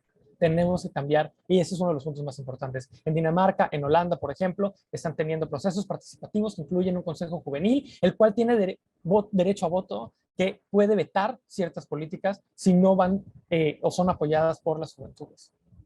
Tenemos que tener ese tipo de consejos, tenemos que tener ese poder, las juventudes de influir en la política pública que va a construir nuestro futuro. Nuestro modelo económico, con la noción de desarrollo y crecimiento perpetuo y continuo hasta el infinito, no puede continuar. Tenemos que cuestionar esto. Un ejemplo excelente desde un economista básicamente entrenada en una de las mejores universidades del mundo, es que justamente tenemos que cuestionar eso, tenemos que ser agnósticos al crecimiento y enfocarnos a mantenernos dentro de los límites planetarios y dentro de los límites, además, de cumplir y satisfacer las necesidades humanas básicas.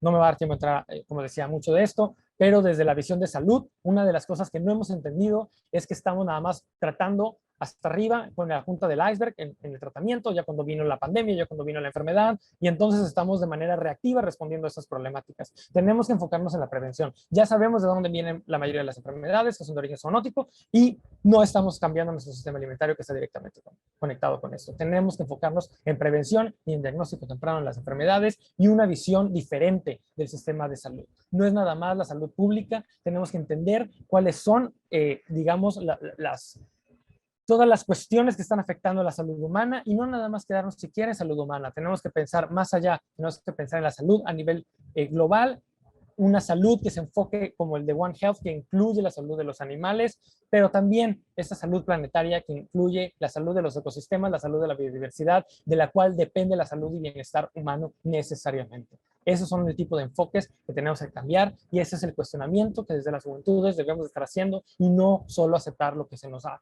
dicho y lo que se ha venido haciendo desde hace décadas o siglos porque no está funcionando. Y cuestionar también las posibles soluciones. La Agenda 2030 realmente es ambiciosa, realmente es lo mejor que podemos hacer. El Acuerdo de París, las negociaciones climáticas, realmente es una solución después de 30 años de negociaciones.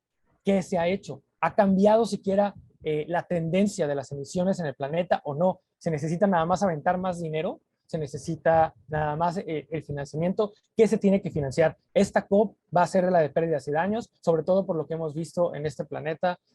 Pakistán, China van a probablemente poner sobre la mesa esas problemáticas y cómo financiar lo que ya se ha perdido y lo que no se va a poder recuperar. Simplemente necesitamos mejores tecnologías, necesitamos manifestarnos, simplemente nos hacemos bolita y vemos cómo pasa por encima todas estas consecuencias de la crisis climática. Se necesita una revolución. ¿A qué nos referimos con revolución? Todo eso tenemos que cuestionarnos y debemos de repensar realmente qué se puede ir haciendo. ¿Y qué futuro queremos? Debemos de preguntarnos cuál es el futuro que queremos ver. ¿Qué es realmente lo que queremos construir para el futuro que queremos vivir, que queremos ver para nosotras, para las futuras generaciones? Y actuar. Y aquí quiero hacer énfasis en algo que se mencionó, porque en esta lista de posibles acciones que podemos ir tomando desde la política pública también a diferentes escalas, lo primero dice no hacer nada, pero si leemos en inglés dice no tomar acciones o solo monitorear. Ni siquiera estamos monitoreando, ni siquiera sabemos, ni siquiera tenemos inventarios más específicos a nivel estatal o a nivel local a lo largo y ancho del país. No sabemos realmente los atlas de riesgo local, qué tan actualizados están, qué tan verídico es. Tenemos que mejorar muchísimo en la información y el acceso a la información, que la gente lo sepa, que las empresas lo sepan, que las instituciones actúen de manera acorde y que la planeación vaya acorde a los mejores datos disponibles. Y si no hay datos disponibles, tenemos que también trabajar muchísimo en eso.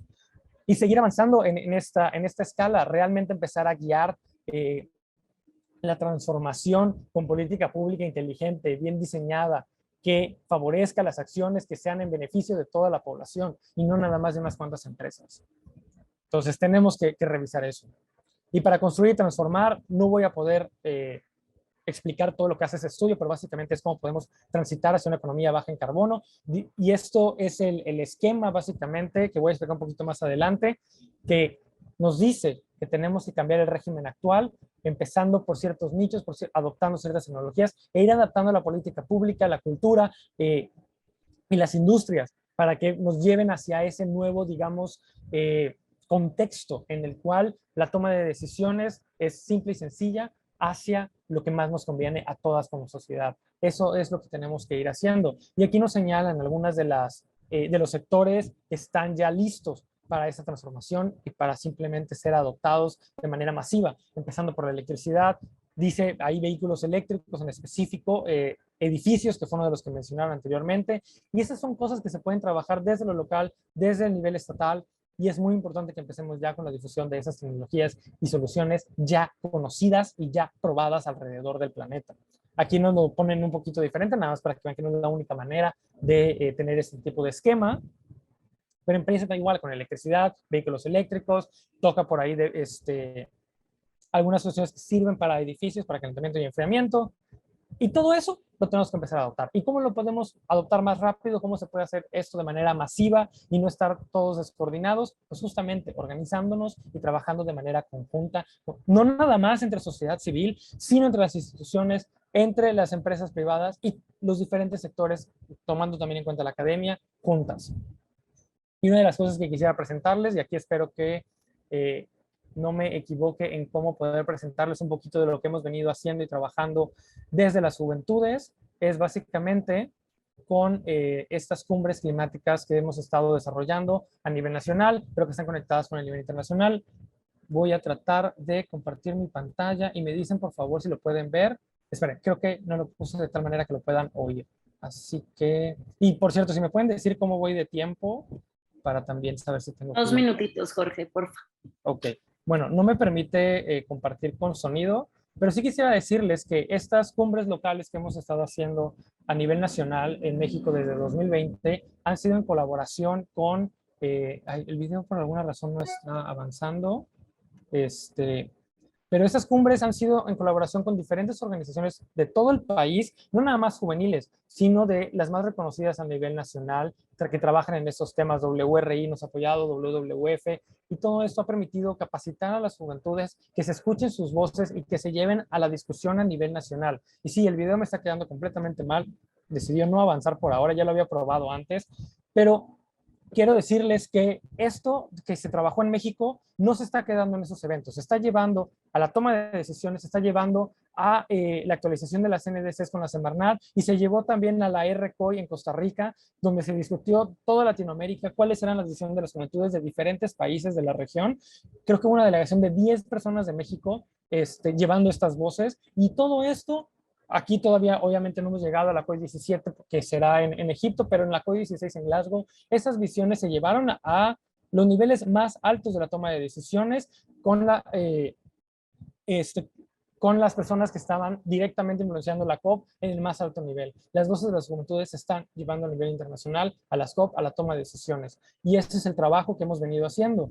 Gracias a Yongo, gracias a esta organización de coordinación internacional. Y en México hemos tenido esos posicionamientos que quisiéramos que se tomaran en cuenta en la creación de leyes, en la creación de política pública a nivel nacional, federal, pero también estatal y local.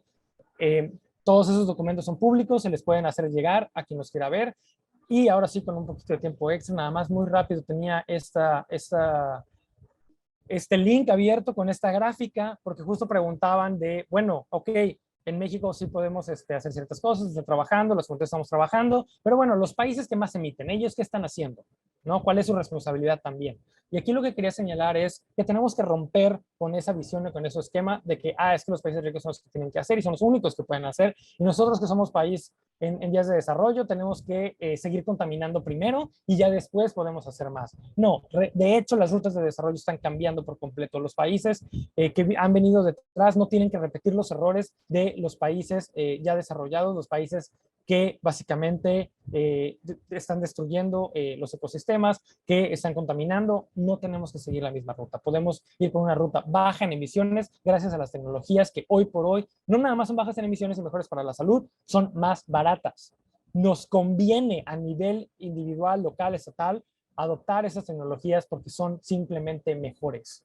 Entonces, sí debe de haber apoyo internacional, sí debe de haber financiamiento, debe de haber transferencia de tecnología y de capacidades, pero por nuestra propia conveniencia debemos de adoptar esas tecnologías y no nada más ver qué están haciendo los otros países. Y además, por cuestiones de soberanía, no podemos directamente decir qué van a hacer y qué no van a hacer. Ya regresando a mi presentación y para terminar, en general, y espero que puedan ver la presentación abierta, no nada más las slides, tenemos que seguir trabajando de manera colectiva, los movimientos sociales, los movimientos juveniles, los grupos que están en diferentes temáticas, pero asociados directa o indirectamente, tenemos que irnos coordinando, tenemos que irnos vinculando y articulando para poder influir de manera efectiva en los cambios que queremos ver. Y bueno, por último, lo que tenemos que hacer es darnos cuenta del futuro que le estamos dejando, el futuro que ya llegó, que el futuro ya nos alcanzó, el presente que estamos viviendo, tenemos que darnos cuenta de la difícil situación en la que estamos y empezar a actuar y tratar la crisis como una crisis y actuar otra vez. Estamos como en modo de guerra, porque literal estamos en guerra en el planeta y está afectándonos en todos lados. No estamos desconectados. Nos afecta lo que pasa aquí en China, lo que pasa aquí en Ucrania, nos afecta de manera directa, indirecta. Tenemos que actuar para dejar un planeta vivible para las futuras generaciones, porque efectivamente somos la última que podemos hacer algo al respecto. Y eso es lo que yo quería comentarles el día de hoy. Muchas gracias. Muchas gracias, Jorge, por tu excelente ponencia. Sé que ya estamos a 2 minutos del tiempo, pero si las personas que todavía nos acompañan, que son bastantes, más de 60, pues nos esperan justo para pasar al momento de las preguntas, que muchas de ellas ya han sido contestadas por nuestros panelistas y les agradecemos muchísimo. Muchísimas gracias, doctora Antonina y doctor Salvador.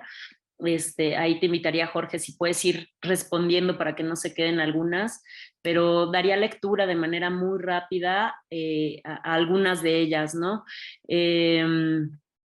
Por ejemplo, pregunta Santiago Landois, dice, doctora Ivanova, ¿por qué seguir apostando por el desarrollo sostenible en vez de un modelo regenerativo? Bueno, ahí la doctora Antonina respondió porque todos los ODS llevan a la mejora del ambiente y de la vida del ser humano, y si vamos a seguir adelante tenemos que tener objetivos comunes y aplicar la colaboración y la cooperación a nivel nacional e internacional. Muchísimas gracias. Me salto, voy a leer así de manera aleatoria por cuestiones del tiempo, pero también a todos nuestros panelistas pueden ver ahí las preguntas y las respuestas que dieron cada uno de nuestros panelistas a las mismas. Dice Arturo Cruz Falcón, dice, si la producción de energía, el 35%, es una de las principales causas del efecto invernadero y el calentamiento global, ¿qué están haciendo los países ricos, ¿no? Estados Unidos, China, Rusia, Alemania, Francia, si son los principales contaminadores de la atmósfera con el uso de combustibles fósiles? ¿Están disminuyendo sus emisiones o solo quieren que los países pobres o en vías de desarrollo lo hagan? Y ahí también, bueno, ya tenemos ahí la respuesta a la doctora Antonina. Dice, sí se están disminuyendo, y es también algo que comentó ahorita Jorge, ¿no? Sí se está disminuyendo en los países de la Unión Europea, que es la única región que ha cumplido con los compromisos del Protocolo de Kioto. Estados Unidos, como sabemos, pues salió del Acuerdo de París, ahora entró con el gobierno de Biden el año pasado, y China ahora es el primer productor de paneles solares, ¿no? Y tiene un compromiso de tener una economía neutral de carbono para el 2050. Son solo algunos de los ejemplos de lo que ya se está haciendo. José Carmelo Zavala dice, el turismo depende fundamentalmente de la naturaleza. consideran un mecanismo para distribuir la riqueza que se genera en Baja California Sur. También consideran herramientas estatales como la economía circular para desacoplar el crecimiento económico de la extracción y el uso de los recursos naturales en Baja California Sur, y qué políticas públicas consideran para aumentar la resiliencia en las principales ciudades en el estado. Y pues Baja California Sur, al ser pues una isla, ¿no? Prácticamente el tema del abasto del agua y de la energía es una limitante para el desarrollo. ¿Qué solución se contempla, no? Y ahí también pues la doctora Antonina dice que sí se está considerando el tema de la economía circular y las soluciones basadas en la naturaleza. También hay una infraestructura verde, la distribución del agua, la reforestación de arroyos, ahorro de energía y pavimento con concreto hidráulico en vez de cemento. Incluir en los atlas de riesgo los impactos esperados del cambio climático, protección y reforestación de manglares y mucho más, ¿no? Me voy a ir a algunas que igual aún no han quedado contestadas.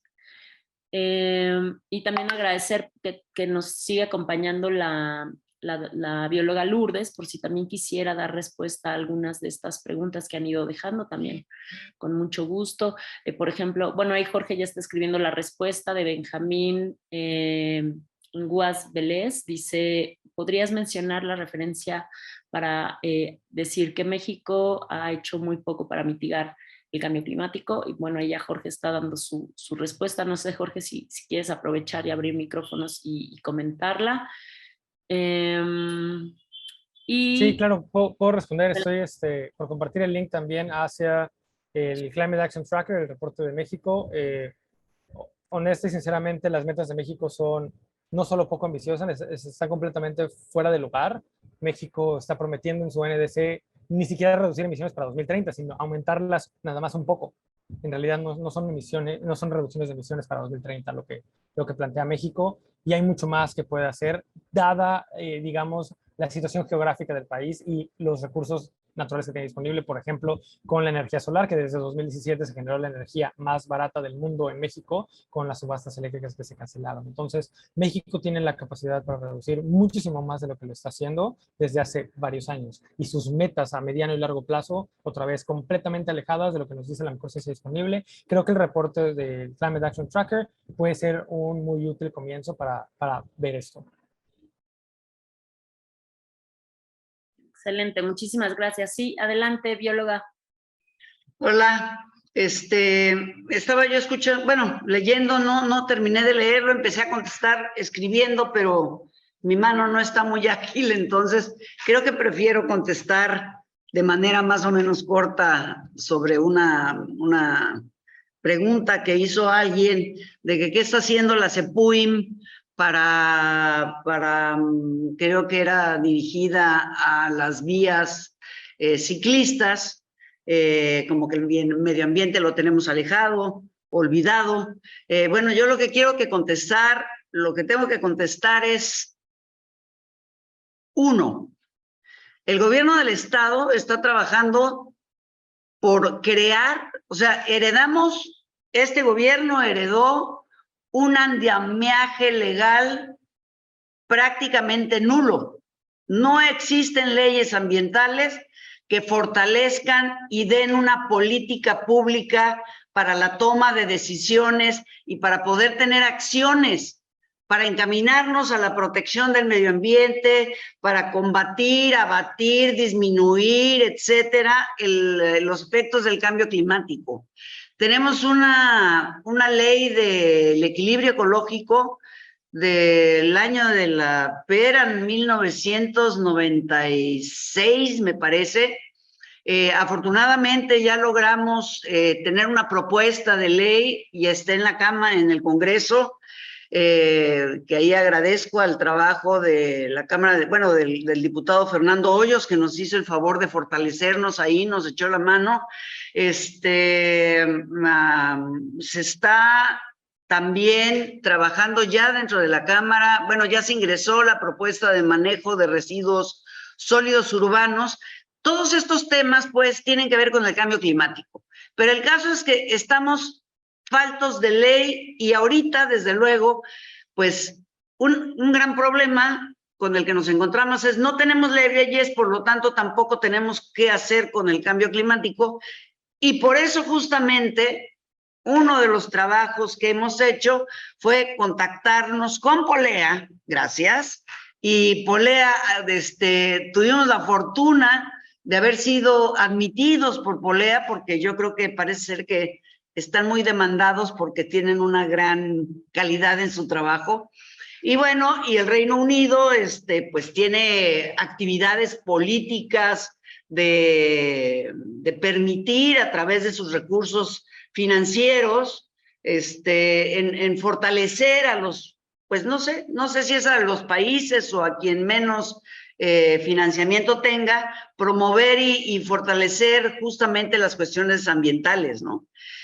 Lo que yo sí quiero decir es que estamos empeñados en crecer. El gobierno del estado está empeñado en trabajar a favor del medio ambiente, pero lo recibimos muy raquítico. Entonces, todo lo que estamos haciendo, este andamiaje, lleva tiempo. A mí me gustaría pedirle a la sociedad sudcaliforniana y a la gente que nos ve que estamos trabajando muy duro, y estamos haciendo lo que podemos con lo que tenemos, ¿sí? Y en este tenor, yo creo que estamos dirigiéndonos bien para resolver los problemas ambientales, o por lo menos acercarnos de la manera más pronta posible, sin tener todos los recursos, para poder incidir en resolver esto. A mí me gustaría, bueno, yo quiero agradecer a todos los ponentes que nos permiten entender las cosas que a la vez no entendemos. A mí me preocupa mucho, por ejemplo, que sobre todo la gente adulta, ¿no? Pues el cambio climático como que, pues, dice, no, pues ni existe, ¿y qué es eso, hay una gran inconsciencia, ¿no? A nivel del medio ambiente incluso. Y el medio ambiente, que no pasa nada, el medio ambiente, o sea, me parece que el medio ambiente es algo en el que vivimos y nadie se da cuenta que lo pisoteamos, ¿no? Es como ser un granjero cultivando frijol y pisoteamos el frijol donde estamos sembrando y luego decimos, ay, ¿por qué no tengo producción? O bueno, ¿y qué pasa si yo lo pisoteo? No, pues digo, no importa, son mis actividades antropogénicas las que me llevan a contaminar, a tal, pero, o sea, no hay conciencia de nada. A mí esa es una parte que me preocupa. Aquí, independientemente de que estamos trabajando por hacer la estructura legislativa, digamos, legal, estamos trabajando también con niños, estamos trabajando con escuelas, estamos haciendo talleres para que la gente cree conciencia, sobre todo porque los niños y los jóvenes son la tierra fértil, son la esponjita que aspira, que toma esta problemática y la entienden muy bien y responden muy bien ante eso. Los adultos somos muy duros del coco, no nos da. O sea, dicen que chango viejo no aprende maroma nueva. Bueno, los adultos estamos como creo que muy desentendidos y poco entusiasmados por acercarse a la problemática, por interesarse a ella, porque desde luego que la escuchan, ¿no? Pero no se interesan en leer bien, en buscar algo de solucionar, ¿no? Hay una gran apatía en general en la población mundial. Y este es un problema que desde luego, como dicen, en 1850, ahí con la revolución industrial empieza a crecer todo esto, y nosotros somos el ser humano, bueno, dentro de los animales, el más evolucionado, y pues somos los que le hemos partido el queso al medio ambiente, ¿no? Entonces nuestras actividades antropogénicas no son las correctas. Tenemos que modificar consumos, tenemos que hacer una serie de cambios de producción, de gustos, olvidémonos de los plásticos, o sea, o adecuémonos o consumamos menos, desperdiciemos menos alimentos, desperdiciemos, no sé. En fin, tenemos que tener una actitud proactiva a este sistema. Bueno, luego me voy de boca, así que creo que ya me voy a callar, me van a cortar la lengua. Pero bueno, yo agradezco mucho la participación de todos. Muchísimas gracias, bióloga, por su intervención. Le doy rápidamente la palabra a Jorge, así de voladísima, Jorge, porque ya estamos sobre el tiempo, entonces, adelante. Voy a tratar de responder como mucho de lo que vienen las preguntas rápido y retomar un poquito lo que decía anteriormente. En México no es nada más el tener las leyes y este andamiaje legal para hacer las cosas, es de hecho hacerlas. En México tenemos leyes bonitas que no se cumplen. Eso es uno de los principales problemas que tenemos en México. No nada más es tener la legislación y tener este andamiaje legal, es implementarlo. Y mucho de lo que falta es eso. Y una de las cosas respecto a también lo que se hace en otros países y cómo podemos empezar a trabajar en México, una de las problemáticas para muchas soluciones es el financiamiento. Hay embajadas de diferentes países europeos, de Norteamérica, que se han acercado con nosotros, las activistas, organizaciones, para decirnos que están buscando financiar soluciones y que no encuentran proyectos o que no encuentran la viabilidad de hacerlo en estados o en ciudades fuera de Ciudad de México, Jalisco, Nuevo León, y que está muy limitado en lo que puedan financiar. O sea, realmente hay dinero, hay esta voluntad de apoyar, de transferir tecnología y capacitación para hacer las cosas, y lo que hace falta es la visión y digamos, la capacidad de iniciativa de diferentes ciudades y estados para poder utilizar de manera concreta y correcta este financiamiento.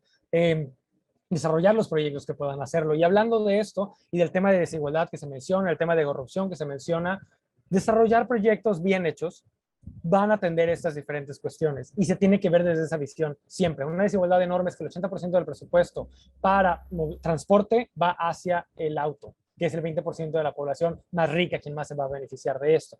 Cuando se habla de construir ciclovías, tenemos esta dicotomía de que pensamos que las ciclovías son para las personas ricas o que vamos a ser un pueblo bicicletero y que la gente pobre es la que lo usa. No sé cómo podemos tener las dos al mismo tiempo, pero así se ve, y a veces en Ciudad de México pasa. Hay lugares, zonas privilegiadas que son las que tienen las mejores redes de ciclovías. Tenemos que ver que nuestros proyectos y los programas que desarrollemos sean transparentes, sean incluyentes y beneficien a quien más lo necesita. Y hay políticas públicas, además, que se están empezando a implementar a nivel del país, como el precio al carbono, que es una excelente manera de reducir emisiones y de crear, digamos, esta señal para que poco a poco se vayan reduciendo las emisiones o rápidamente se vayan reduciendo. Pero hay algo importante. La manera de poner un precio al carbono, ahorita, por ejemplo, con el alza de precios no tiene sentido hacerlo, pero lo que tenemos que hacer es redistribuir eso. Y una de las propuestas desde mi organización, de Citizens Climate International, es tener un precio al carbono y que lo que se recaude se regrese de manera equitativa a las personas, sobre todo para apoyar a las personas más vulnerables a esa potencial alza de precios. Eso es lo que tenemos que ver. Políticas públicas que vayan poco a poco, porque no solo una lo va a lograr, pero que poco a poco vayan reduciendo esta desigualdad. Y como decía, hay muchas cosas que ir cambiando, pero bien diseñadas, esas políticas públicas reducen la desigualdad, mitigan la crisis climática, benefician a la naturaleza y la biodiversidad, y pueden ser también una manera y un candado de tener políticas y programas transparentes que tengan que reportar o que nosotros mismos podamos constatar que se esté haciendo lo que se dice que se va a hacer con los recursos. Entonces, respuesta muy general, y me encantaría poder hablar más. Si les interesa, pues podemos compartir nuestros contactos para continuar con esta conversación, porque me parece extremadamente importante y me fascina que haya gente interesada en que esto se haga de esa forma y no nada más mitigar por mitigar. Sí, de acuerdo. Y si gustas dejarnos ahí en el chat tus contactos, Jorge, te lo agradecería mucho para que todas las personas asistentes a este webinar los puedan tener y te puedan buscar. Pues, y también agradecerles a todas las personas que se conectaron por su participación. La verdad es que nos da muchísimo gusto ver tantas preguntas, tanta inquietud sobre el tema. Muchísimas gracias también a nuestros panelistas por todas las presentaciones que nos dieron y las valiosas contribuciones que nos acaban de dar. Voy a dar lectura de manera breve a las conclusiones de este webinar. que como pudimos ver, pues gracias a nuestros panelistas, la crisis climática no solo es innegable, ¿no? Ya está aquí, sino que aparte está, además de afectar a todo el planeta, pues bueno, no queda exento el estado de Baja California Sur, ¿no?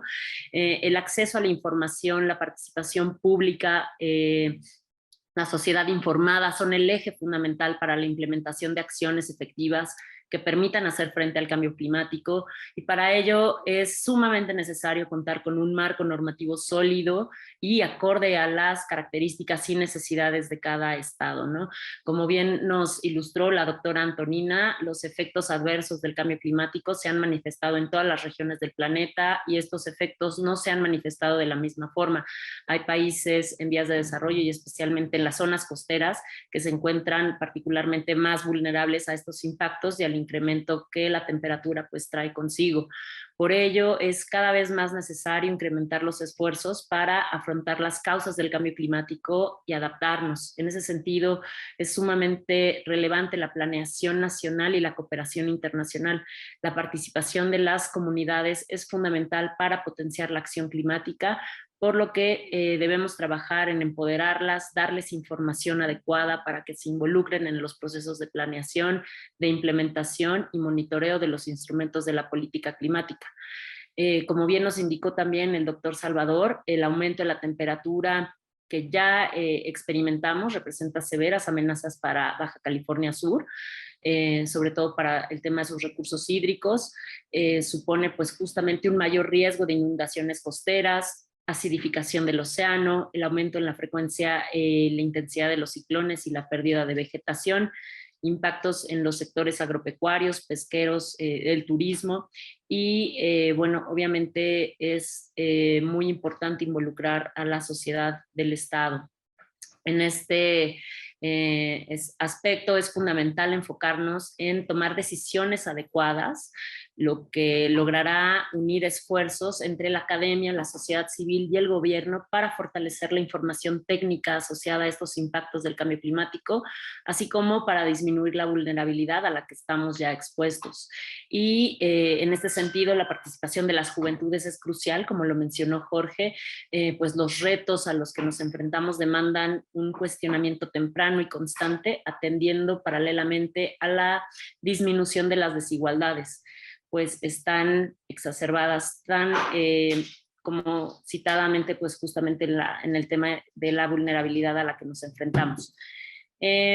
Pues bueno, antes de ya dar cierre a este webinar, nos gustaría compartirles que tenemos un sitio web exclusivo para el estado de Baja California Sur, en donde ahí viene un cuestionario que pueden también ustedes entrar a contestarlo para dejarnos también todas sus inquietudes y contestar este pequeño cuestionario para aportar también a la construcción de la ley que estamos llevando a cabo desde Polea. Entonces pueden escanear el código QR que ya ven en sus pantallas y ahí también pues ayudarnos a dejar todas sus inquietudes y aportaciones que tienen sobre el tema de cambio climático para la construcción de la ley en el estado. Nuevamente agradezco a nombre de la Secretaría de Planeación Urbana, Infraestructura, Movilidad, Medio Ambiente y Recursos Naturales, así como Polea con el apoyo del programa UK Pact del Gobierno del Reino Unido, y a todas las personas que nos acompañaron esta tarde por su tiempo, y recordarles que este webinar queda grabado y que lo podrán estar viendo también en nuestras redes sociales, que ahí también las encuentran, para poderlo volver a ver y poder ahí también tener acceso a las presentaciones que se hicieron. Pues muchísimas gracias, hasta muy pronto y que tengan una muy feliz tarde. Hasta luego.